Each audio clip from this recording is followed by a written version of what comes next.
grazie, un enorme grazie da parte di tutti noi di essere qui questa sera.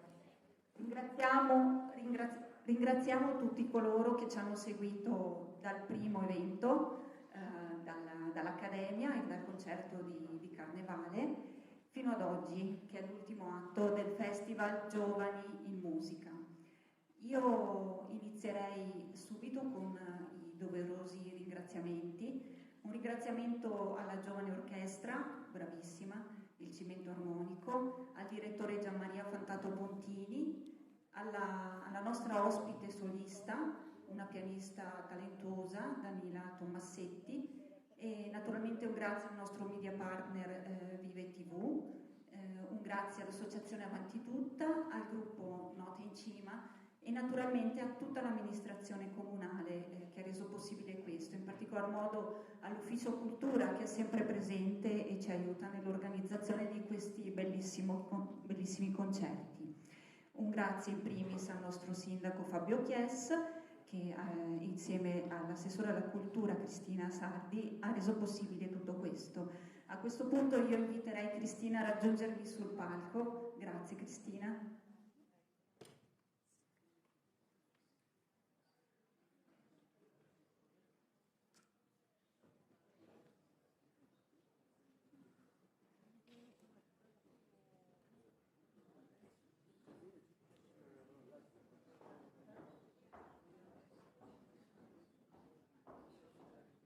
Buonasera Cristina.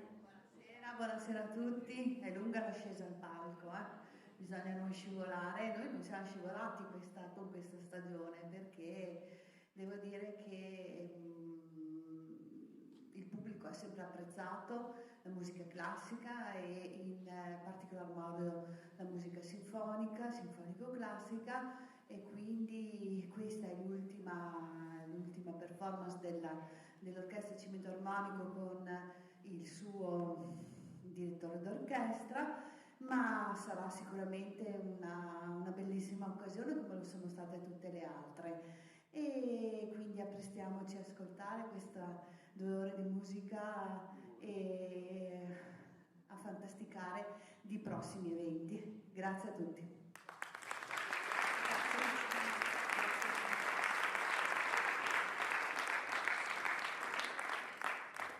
Grazie a Cristina, e ora io proseguirei dando alcuni spunti per quel che riguarda il programma musicale di questa sera, che prevede appunto 2 componimenti. Il primo componimento è di Robert Schumann, l'opera 54, un concerto per piano e orchestra in La minore. Il secondo componimento è invece un componimento di Beethoven, e si tratta della sinfonia numero 3, la sinfonia detta eroica, opera 55 in Mi bemolle maggiore. Si tratta di 2 componimenti che in realtà sono diversi uno dall'altro, tuttavia hanno un elemento catalizzatore, un elemento che li accomuna, ed è lo spirito innovativo. Tutti e 2 sono degli spartiacque per quel che riguarda la letteratura musicale classica. Si passa infatti da quello che è il classicismo al romanticismo in senso musicale. Partendo dall'opera di Robert Schumann, il concerto per piano e orchestra, si può dire che sicuramente questa è una delle opere fondamentali, un caposaldo per quel che riguarda la letteratura di Schumann, e venne composta da lui fra il 1841 e il 1845. Ci vollero ben 5 anni per la composizione di questo pezzo, di quest'opera, e in effetti fu un'opera molto, molto intensa per lui. Nel 1839, infatti, lui stesso scriveva a quella che era una talentuosa pianista dell'epoca, Clara Wieck, che poi dopo un anno diventerà sua moglie, e diceva: voglio creare qualcosa di veramente nuovo, voglio un'opera che sia un unicum, un tutt'uno. Lui voleva rompere col passato, soprattutto per quel che riguardava i virtuosismi in senso musicale, così utilizzati nel classicismo. E lui scrive dicendo: voglio creare un'opera che sia una via di mezzo fra una sinfonia, un concerto, una sonata grande. E riuscì a creare qualcosa di veramente importante. In realtà l'opera non ebbe un gran successo soprattutto nella critica, proprio per la mancanza di quelli che erano i famosi virtuosi di cui vi parlavo prima. Fu eseguita per la prima volta a Lipsia il 1 gennaio 1846, ma oggi è davvero considerata una delle opere più importanti di Schumann e un'opera veramente densa e intensa. L'opera si costituisce di 3 movimenti. Il primo movimento è un allegro affettuoso con delle note, dei temi che sono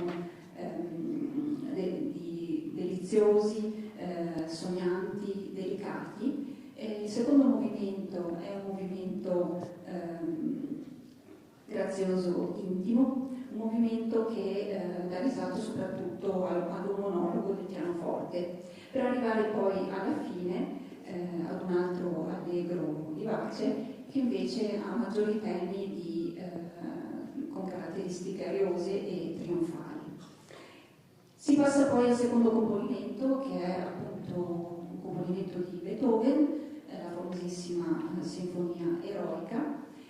Si tratta in questo caso di un componimento che costituisce, come dicevo prima, uno spartiacque. Le innovazioni qui che apportò Beethoven furono moltissime, sia dal punto di vista musicale e semantico che dal punto di vista strutturale e formale dell'opera.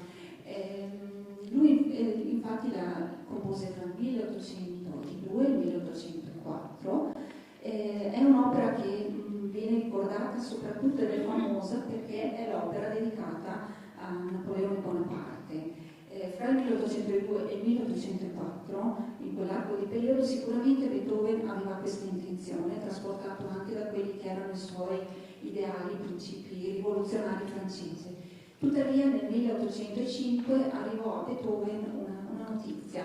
Vi era una guerra imminente tra Austria e Francia e quindi Beethoven dovette far prevalere quelli che erano i suoi ideali patriottici rispetto a quelli che erano i suoi ideali rivoluzionari ed evitò proprio questa dedica a Napoleone Bonaparte, la dedicò a un altro principe austriaco, ma tutt'oggi l'opera viene ricordata come l'opera per Napoleone.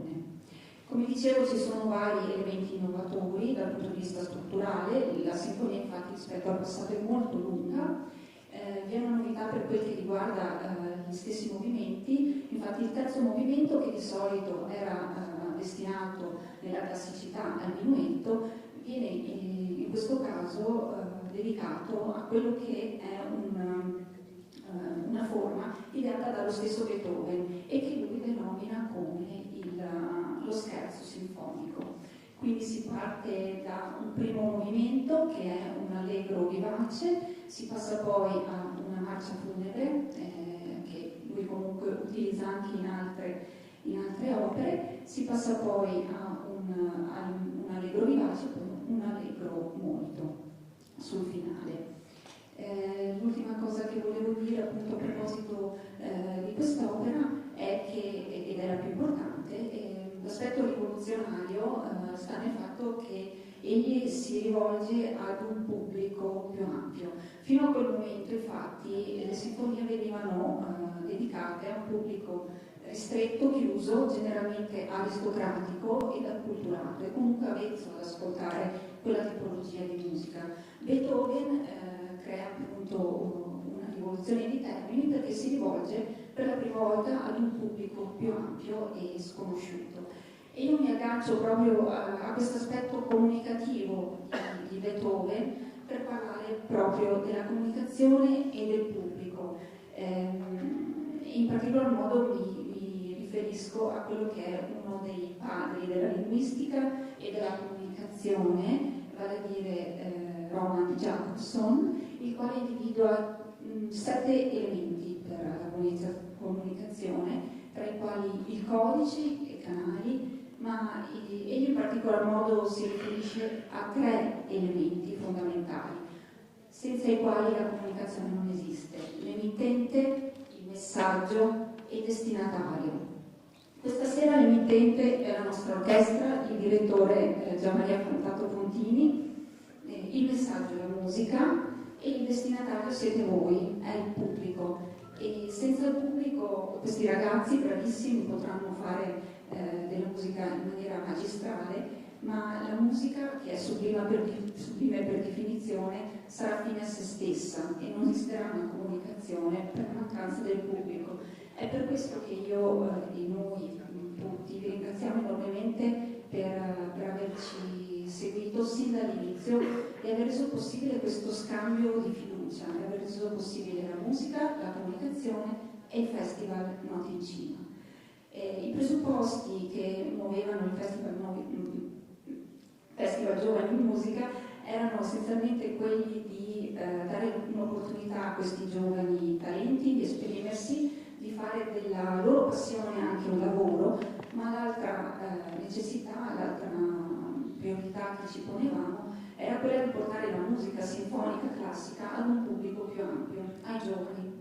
Ecco qui la necessità di utilizzare i loro canali, le loro modalità comunicative, i loro canali nel senso Instagram, i social, la televisione, la radio, utilizzare i loro codici, cioè il loro modo di esprimersi attraverso le immagini, attraverso un linguaggio anche diverso dal nostro, a volte rivoluzionario, ma se noi pensiamo allo stesso Beethoven, allo stesso Schumann, che hanno trovato se stessi difficoltà e hanno aperto ad un nuovo modo di fare musica, questo ci porta sicuramente ad avere forza in quello che facciamo. Mi auspico infine che a livello musicale aumenti sempre di più, step by step, perché questo vuol dire fare musica come i grandi la volevano. Quindi parliamo di Beethoven, Mozart, Verdi, Puccini e così via. Infine io vi ringrazio davvero personalmente, spero di non avervi annoiato, per avermi seguito sempre nei miei discorsi sin dall'inizio. E infine io volevo dedicare 2 parole a una persona che col suo bellissimo sorriso fu una delle prime ad accogliermi l'associazione Note in Cima. E io voglio, alla conclusione di questo mio percorso e del Festival Giovani in Musica, voglio, anche spero a nome di tutti, salutarla ovunque lei sia. Mi riferisco a Lisa Brozzi. Grazie infinite, vi auguro un buon proseguimento, un buon ascolto. Grazie.